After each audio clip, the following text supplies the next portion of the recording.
자, 오늘의 키워드는 5가지입니다. 자, 첫째는 1년이 넘어도 멀쩡한 빅맥. 그리고 두 번째 키워드는 중국산은 못 이겨. 그리고 세 번째 키워드는 트럼프를 잡아라. 네 번째 키워드는 아내 생매장 한인 실형. 그리고 다섯 번째 키워드는 세탁기 싹쓸이한 LG입니다. 자, 바로 첫 번째 키워드부터 가겠습니다. 1년 넘어도 멀쩡한 빅맥. 입니다.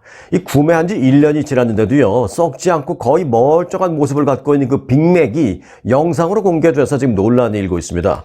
영국의 약초학자인 나 아젤리 초파니에라는 사람이요, 최근에 올린 그 영상이 있는데 그 영상이 지금 세계적으로 화제가 되고 있습니다. 그게 바로 빅맥 영상입니다. 자, 초파니에는 지난해 2월 2일, 그러니까 1년도 훨씬 지났죠. 작년 2월 2일 맥도날드의 대표 메뉴인 이 빅맥 버거와 프렌치 프라이스를 샀습니다. 그리고 이제 그걸 먹지 않고 집에 가져가서 그 음식들을 접시에 살짝 올려놓은 뒤에 시간이 지남에 따라서 이 음식들이 어떻게 변화할지를 보고 싶어서 관찰하는 실험을 진행했습니다. 초파니에는 1년하고도 한 달이 더 지난 그 후에, 그러니까 지난달이었죠. 3월달. 1년하고도 한 달이 더 지난 후에 이 빅맥 버거를 하나씩 이제 위에 있는 그 햄버거 번 빵부터 하나씩 해체하면서 상태를 확인하기 시작했습니다. 그런데 빅맥은 수분이 좀 날아간 듯한 그런 모양을 보이긴 했습니다만은 그 점을 제외하고는 처음 1년 전에 샀을 때하고 거의 비슷한 상태라는 것입니다. 또 이게 영상으로도 그렇게 보였습니다. 1년 넘게 보관했음에도 아무런 조치도 취하지 않고 그저 집 안에 접시 위에 그렇게 놨는데도 불구하고 곰팡이가 피거나 무슨 썩은 흔적도 보이지 않았습니다. 초파니에는 이제 라텍스 장갑을 끼고 햄버거를 이리저리 해부한 결과 곰팡이의 흔적은 전혀 없었다. 보시다시피, 이게 영상에서 보시다시피 양상추도 여전히 녹색입니다. 라고 그렇게 영상 속에서 말하고 있습니다. 그런 다음에 햄버거 패리에서 그 양상추를 떼어내서 손가락으로 이렇게 좀 문질러 봅니다. 그런데 양상추에서 약간의 액체도 흘러나옵니다. 아직도 수분이 있다라는 것이죠. 그러다 초파니에는 장갑에 반짝반짝하는 것이 보이죠? 아직 물기가, 수분이 아직 남아있다라는 것입니다. 완전히 마른 상태가 아니네요 하면서 설명을 하고 있습니다. 영상 속에서. 자, 맥도날드의 햄버거가 썩지 않아서 화제가 된 것은 그런데 이제 이게 처음 있는 일이 아닙니다. 2022년도에는요, 한 미국 남성이 5년 전에 빅맥을 구입했는데 썩지 않은 상태 그대로다라면서 사진을 공개한 바 있습니다. 그리고 역시 그 해에 한 호주 남성도요, 3개월 동안 상하지 않은 햄버거다라면서 당시 그 트위터에 그 사진을 공유한 바 있습니다.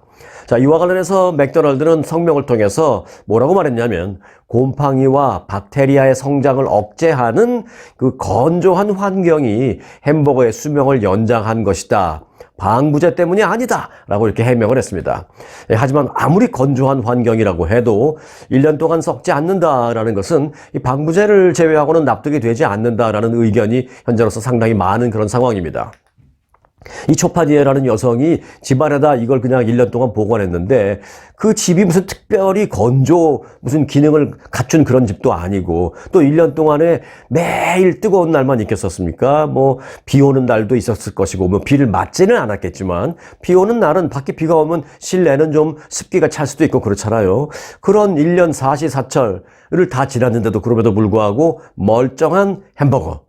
이거는 이제 방부제 아니면 해석이 안 된다, 납득이 안 된다라는 그 댓글이 지금 그 영상에 가장 많이 달리고 있는 그런 상황입니다. 자, 두 번째 키워드로 가겠습니다. 중국산은 못 이겨입니다. 트럼프 전 대통령이 재집권을 하면 중국산에게 60%의 관세를 매기겠다라고 으름장을 놓은 바 있죠. 그리고 사실 지금 바이든 대통령도요, 중국산 철강에 대해서 3배의 관세를 매기는 방안을 추진하고 있다라고 밝힌 바 있습니다.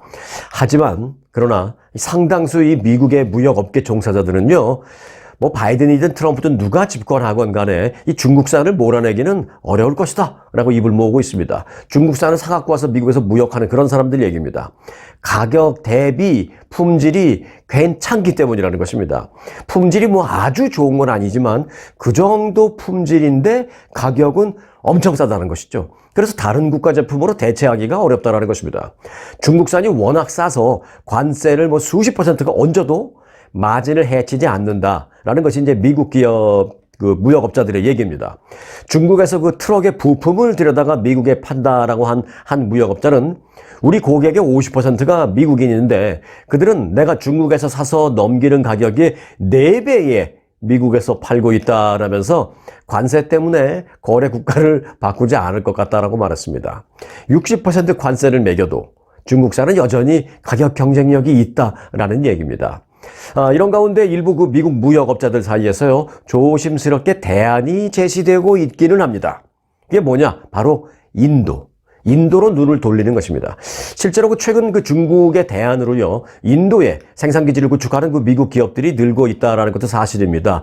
그리고 또 일부 인도산 제품은 중국산보다 제품 품질은 비슷하지만 중국산보다도 가격은 오히려 더 저렴한 그런 것도 나오기 시작했다라는 것입니다. 또 인도의 인건비도 여전히 상당히 저렴하고요. 중국의 인건비는 요즘 좀 올랐죠. 최근 몇 년 사이에. 자, 그래서 오늘 키워드는 중국산은 못 이지만 두 번째 키워드가 그랬죠. 그런데 이제 혹시 인도산이 중국산을 이길지 궁금하긴 하네요. 자, 인도가 과연 어느 정도 중국을 추격하고 따라잡을지 한번 지켜볼 일입니다. 자, 오늘 세 번째 키워드입니다. 트럼프를 잡아라 입니다. 트럼프 전 대통령의 재집권 가능성에 비해서 트럼프 측의 줄을 대려는 각국의 노력이 지금 한창 일어나고 있습니다. 지금 트럼프가 될지 바이든이 될지 사람마다 예상은 다르지만 그저 여론조사나 무슨 그런 숫자적으로 보면 일단 거의 50대 50 어느 한쪽이 확실하게 이길 것 같다고 말하기 어려운 상황이잖아요. 그러니까 트럼프가 재집권할 수도 있으니까 포흡을 틀어놔야 된다는 것입니다. 그래서 각 나라가 지금 바쁜데 이런 가운데 한국도 트럼프 연줄 잡기에 뛰어들었다 라고 로이터 통신이 보도했습니다.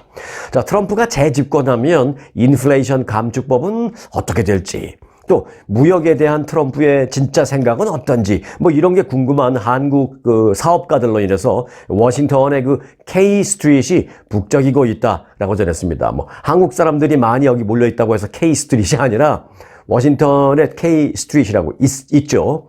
자, 워싱턴 DC 백악관과 아주 가까운 지척에 있는 K 스트릿이라는 길에는 미국의 정관계와 끈이 닿는 내노라 하는 로펌, 또 로비 업체, 컨설팅 회사 등이 대거 밀집해 있는 곳입니다. 이들 로비 업체들은 11월 대선을 앞두고 대목을 맞았는데요. 한국을 비롯한 미국의 우방국들이 여기에 큰 손이라고 로이터 통신은 전했습니다. 로이터는 워싱턴의 한 전직 한국 정부 관료의 말을 인용해서 이렇게 전했습니다. 바이든이 외국 정부를 주시하고 있어서 지금 현재 주시하고 있다는 건 무슨 뜻이냐? 저 나라 저거 내가 혹시 떨어질 걸 대비해서 좀 트럼프한테 줄대고 있는 거 아니야? 혹시? 그렇다면 기분 나빠. 요런 마음으로 외국 정부를 지금 바이든이 주시하고 있기 때문에 서울이라고 표현했지만 즉 한국 정부는 로비 회사를 통해서 트럼프의 생각을 읽는 방식, 그런 방식을 선호하고 있다라고 이렇게 한국을 꼭 집어서 보도를 했습니다. 그러면서 조금 전문 용어도 몇 개 사용을 했어요. 로이터 통신은 이를 스텔스 매너라고 표현하고 있다라고 말했습니다. 스텔스 매너. 이 레이더에 잡히지 않는 전투기를 스텔스 전투기라고 하죠. 그래서 스텔스 전투기와 같이 레이더에 잡히지 않는, 즉 바이든에게 들키지 않는, 바이든에게 잡히지 않는, 그렇게 트럼프와의 커넥션을 조용히 구축하고 또 무역 현안에 대한 트럼프의 진정한 입장을 은밀히 파악하려는 게 한국 사람들이다라는 것입니다. 그래서 아주 K-스트릿에서 그런 한국 사람들이 분주하게 움직이고 있다는 것입니다. 대놓고가 아니라 로비 업체를 앞에 내세워서. 그런데 이 한국뿐만이 아니라 사실 독일이랄까 멕시코 일본 등도 지금 아주 분주하게 움직이고 있습니다. 트럼프 재임 시절에 고율의 관세를 때려 맞아서 자동차 산업에 직격탄을 맞았던 나라가 있죠. 바로 독일. 독일은 이제 트럼프 2기가 탄생할 걸 대비해서 일찌감치 트럼프 연줄 잡기, 이 네트워킹에 나서고 있는 것으로 알려졌습니다. 독일을 대표하는 자동차 메이커 BMW가 진출한 오클라호마주, 또 아칸소주, 엘라바마주 등 이 공화당 성향의 주들에서부터 차근차근 진지를, 네트워크를 구축해 나가는 전략을 택했다라는 것이 독일 쪽 얘기입니다. 그러니까 어떤 연방 차원의 접근, 트럼프에게 직접 접근하는 것이 아니라 자기들의 공장이 있는 그런 주정부를 상대로 해서 밑바닥부터 차근차근 전략을 취하고 있다는 것입니다. 멕시코의 상황은 그런데 한층 좀 더 다급한 모양입니다. 멕시코의 그 집권 여당은 트럼프 전 대통령이 당선될 경우에 트럼프 행정부 당시 멕시코의 외교장관을 지낸 그 마르첼로 에드바드라는 그 전 외교장관을 차기 외교장관으로 지금 발탁하는 방안을 검토 중이라고 합니다. 그러니까 쉽게 말하면 트럼프가 미국 대통령이었을 때 멕시코 외교장관을 했던 그 사람이 지금은 아무것도 아니고 야인이 됐는데 트럼프가 다시 되면 그 사람을 다시 시키겠다라는 것이죠. 그래서 보조를 맞추겠다라는 것이죠. 뭐 그 당시에 호흡이 좀 잘 맞았던 모양이죠. 트럼프가 좀 좋아하는 사람인 모양이죠. 그래서 그런 방안을 갖고 있고 그런 방안을 갖고 있다라는 것을 미국 측의 은연중에 뭐 정확히 말하면 트럼프 쪽이죠. 트럼프 쪽에 은연중에 그 내색을 하고 있다라는 것입니다. 멕시코는. 일본도 마찬가지입니다. 일본 역시 과거 트럼프 인맥에 지금 공을 들이고 있습니다. 일본은 트럼프 전 대통령과 아베 신조 당시 총리의 유명한 그 골프 회동 있죠. 골프 회동. 거기서 그 아베 총리 트럼프한테 보조 맞추면서 골프 치다가 왜 벙커에서 그 벙커샷 아웃하고 나오는데 막 잘못 트럼프는 뭐 쳐다보지도 않고 막 절로 걸어가니까 빨리 따라가려고 벙커에서 막 나오려다가 뒤로 막 자빠지고 넘어지고 뭐 그런 일 있었잖아요. 그래서 굴욕 골프다, 뭐 굴욕 외교다, 뭐 이런 얘기도 있었는데 여하튼 그 당시 그 순간 그에게는 굴욕이었는지 모르지만 트럼프는 그런 걸 좋아하잖아요. 그래서 기분이 좋았다라는 것이죠. 그때 그 골프 회동 당시에 통역을 담당했던 다카오 스나오 사람이라는 사람을 지금 잘 준비시키고 트럼프 당신이 만일 되면 당신이 좋아하는 이 사람을 우리가 중용할 겁니다. 라는 메시지를 지금 계속 보내고 있다라고 합니다. 자, 이런 가운데 아소다로 전 총리가 엊그제는요, 뉴욕에서 트럼프 전 대통령과 직접 만났습니다. 소위 전격 회동이죠. 그래서 이제 현직 정부의 핵심 관리들이 트럼프 전 대통령을 직접 찾아가는 경우도 사실은 많이 있습니다. 트럼프 전 대통령은 지난 2월 하비에르 밀레이 그 아르헨티나 대통령과 회동을 했고요. 이 아르헨티나 대통령은 생김새 보세요. 트럼프하고 좀 비슷하게 생겼어요. 헤어스타일도 비슷하고 막 그 말하는 톤이나 말투 이런 것도 비슷해서 아르헨티나의 트럼프다 뭐 이런 얘기를 들으면서 당선이 된 사람입니다. 뭐 괴짜 얘기도 많이 듣는 사람인데 그 아르헨티나 대통령이 트럼프와 만났습니다. 찾아가서. 뿐만 아니라 지난 17일에는요. 안제이 두다 폴란드 대통령과 뉴욕 트럼프 타워에서 트럼프 전 대통령을 또 만났습니다.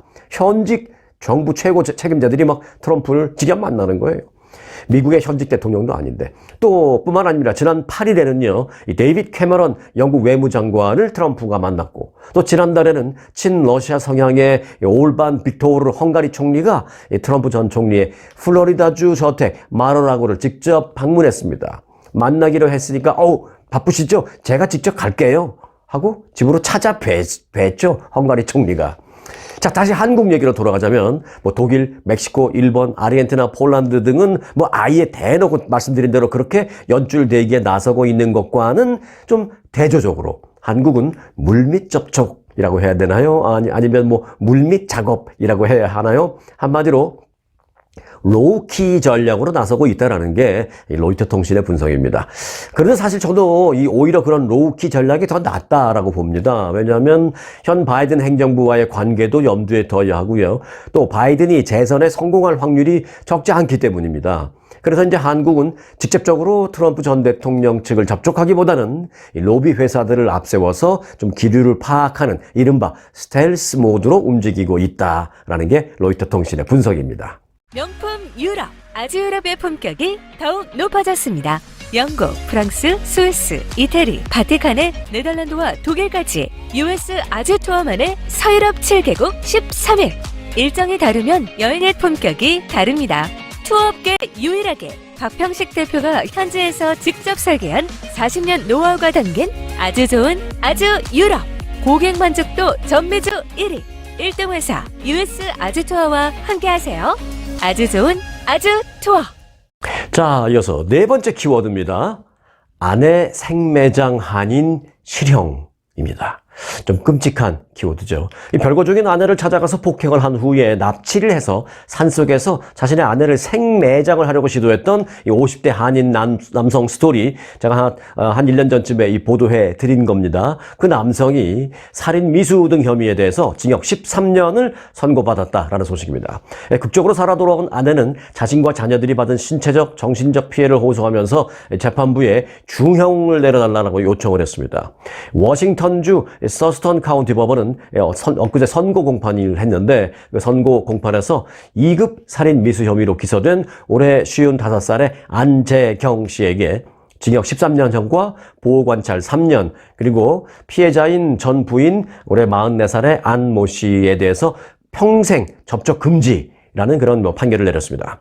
한인 남편의 아내 생매장 살해 미수라는 이 충격적인 사건은요, 지난 2022년 10월 워싱턴주 레이시에서 발생했습니다. 당시 남편 안 씨는 별거 중인 아내가 사는 집으로 찾아가서 심한 말다툼을 벌이다가 폭행을 한 후에 아내를 납치해서 인근에서 생매장하려고 했던 것으로 밝혀졌습니다. 그래서 그때 체포됐죠. 부인 안 씨는 이날 그 선고 공판 때 법정에 나와서 폭행 당시를 회상하면서 이 남편에게 받은 신체적 또 정신적 피해를 상세하게 설명하는 이 진술서를 써갖고 와서 이제 읽었는데, 그 진술서를 읽으면서 그렇게 울면서 오열을 하게 됐습니다. 현지 언론 보도에 따르면 사건 당일 부인 안 씨는 자녀들과 교회에 다녀온 후에 집에 돌아와서 남편 안 씨가 집에 와 있는 것을 보고 자신들이 싸우는 모습을 자녀들에게 보여주기 싫으니까 이제 아이들에게 아이스크림을 좀 사갖고 와라라고 밖으로 내보냈죠. 자녀들이 집을 나선 후에 이 안 씨 부부는 역시 말다툼을 벌였습니다. 그리고 남편 안 씨의 폭행이 시작됐습니다. 그 후 이 남편 안 씨는 부인의 팔과 다리를 이 덕테이프로 묶고 눈과 입을 막은 채 자신의 차량에 태워서 집에서 한 7마일 정도 떨어진 숲속으로 데려가서 한 19인치 깊이의 이 구덩이를 파고 이 산채로 자신의 부인을 거기다 밀어넣은 다음에 안매장을 시도했습니다. 당시 그 남편 안 씨는요, 부인의 가슴을 또 흉기로 여러 차례 찔렀던 것으로 파악됐습니다. 그런데 참 이 부인 안 씨 정말로 구사일생으로 사망하지 않고 살아났습니다. 이후 이제 남편이 그렇게 해놓고 이제 가버렸는데, 이후 안 씨는 12시간 동안 혹시 남편이 안 가고 주변에 있을까봐 무서워서 그 구덩이에서 계속 안 나오고 있다가 12시간 동안 그 구덩이에 누워 있다가 피투성이가 된 채로 극적으로 탈출했습니다. 마지막 그 순간에 이 안 씨를 살린 것은 스마트워치였습니다. 그때 스마트워치가 어떻게 작동을 해서 이분이 살아나게 됐는지는 제가 그 당시 보도해 드린 내용이 있습니다. 제가 좀 있으면 찾아서 영상 뒷부분에 올려놓겠습니다. 이분이 그 애플 스마트워치를 차고 있었는데 이것 때문에 살아났습니다. 그 스토리 전해드리도록 하겠습니다. 자, 마지막 5번째 키워드입니다. 세탁기 싹쓸이한 LG입니다. 미국 유력 소비자 매체 컨주머 리포트라고 있죠. 이 컨주머 리포트가 최근에 발표한 2024 올해 최고의 세탁기 평가에서 주요 분야인 이 드럼 세탁기, 또 통돌이 세탁기, 그리고 이제 한국에서는 뭐 봉돌이 세탁기라고 하는데 교반식 세탁기라고도 하고요. 여하튼 뭐 드럼, 통돌이 또는 봉돌이 세탁기 3가지 유형 모두에서 LG전자 제품이 1, 2, 3위를 싹쓸이 했습니다. 틈새 시장이 하나 있는데 그건 뭐냐면 소형 드럼 세탁기인데 그 부분은 밀레라는 회사가 1등 했습니다. 그 부분은 LG는 신경도 안 쓰는 거예요, 사실. 자, 컨주머 리포트는 미국 내에서 판매되는 가전을 비롯한 다양한 제품을 실제 사용하는 소비자들에 대한 설문조사, 그리고 엄격한 자체 테스트 등을 기반으로 해서 이 평가의 순위를 매기는데요. 이 순위는 매년 미국의 소비자가 어떤 제품을 선택할 때 아주 중요하게 참고하는 그런 중요한 기준점이 되고 있습니다. 컨주머 리포트는 이번 발표에서 LG 세탁기는 뛰어난 세탁 성능은 물론 또 물 사용에 대한 효율성, 또 에너지 효율성을 아주 일관되게 제공하고 있다. 그렇기 때문에 좋은 평가를 받고 있고, 이 컨주머 리포트의 평가를 거의 LG 세탁기가 지배하고 있다 라고까지 호평을 했습니다. 이 LG전자의 드럼 세탁기는요, 평균 종합점수 87점을 기록하면서 1, 2, 3위를 독식했습니다. 대표적인 프리미엄 가전 시장인 그 미국에서요, 이 LG 세탁기와 LG 건조기가 인정을 현재 아주 독보적으로 받고 있는데, 이 LG전자는 복합형 세탁 건조기 워시타워와 또 워시 콤보를 새롭게 내놨습니다. 근데 이런 걸 앞세워서 시장 지배력을 더더욱이 지금 강화하고 있다는 것입니다. 세탁기하고 건조기를 밑에는 세탁기, 위에는 건조기 이렇게 타워형으로 직렬 결합한 위아래로 결합한 원바디 세탁 건조기 워시타워라고 부릅니다. 이걸 워시타워. 이것은 뭐 작년에도 굉장히 인정받으면서 돌풍을 일으켰고요. 그래서 지금 아예 스테디셀러입니다. 그리고 LG전자는 거기에 수요 증가에 발빠르게 대처하기 위해서 테네시 공장에 이 워시타워 생산 라인을 아예 추가로 구축해서 대량 생산하고 있습니다. 지난해 6월부터 현지 생산 체계를 가동하고 있습니다. 미국에서. 특히 이제 더 뛰어난 더 많이 지금 인기를 끌고 있는 건데요. 요건 정말 제가 생각해도 신기합니다. 시작 버튼 하나만 딱 누르면 세탁 끝. 세탁 후에 세탁물을 막 꺼내서 왜 세탁을 하게 되면 세탁기에서 막 세탁을 한 후에 이제 탈수 작업까지 하죠. 막 돌아가면서 이제 물을 다 빼죠. 그러나 거기서 이제 열고 세탁물을 다 또 뽑아갖고 옆에 있는 건조기에 집어넣고 건조 버튼 누르고 해야 되잖아요. 그런데 세탁 후에 세탁물을 꺼내지 않고 그 안에서 세탁 끝났으면 탈수 끝났으면 건조까지 다 마칠 수 있는 소위 올인원 제품이 있습니다. 그게 이제 워시 콤보라고 나왔는데요. 올해 처음 나왔어요. 올해 1월 미국 시장에서 새롭게 출시했는데 출시 직후부터 지금 아주 대박 인기를 얻고 있다. 라는 것이었습니다. 그래서 이제 5가지 키워드를 다 전해드렸고요. 그 밖에 주요 소식 몇 가지를 좀 빠르게 정보가 되는 내용이 좀 있어서 간추려드리겠습니다. 자, 한국에 은행 계좌가 없는 재외 국민. 뭐 우리 미국에 사시는데 한국에 뭐 자주 안 가시고 뭐 자주 가신다 하더라도 특별히 한국 휴대전화나 한국은행 계좌가 없는 그런 경우에 사실 또 근데 그게 필요할 경우가 있거든요. 자, 그런 재외 국민도 한국 내에 디지털 공공금융 서비스를 받을 수 있도록 하는 재외공관 금융인증서 발급 서비스가 다음 달부터 시작됩니다. 재외동부청은 재외공관 금융인증서 발급 서비스를 시작하기 위해서 한국의 금융결제원과 디지털 인증 업무 협약을 체결했다고 밝혔습니다.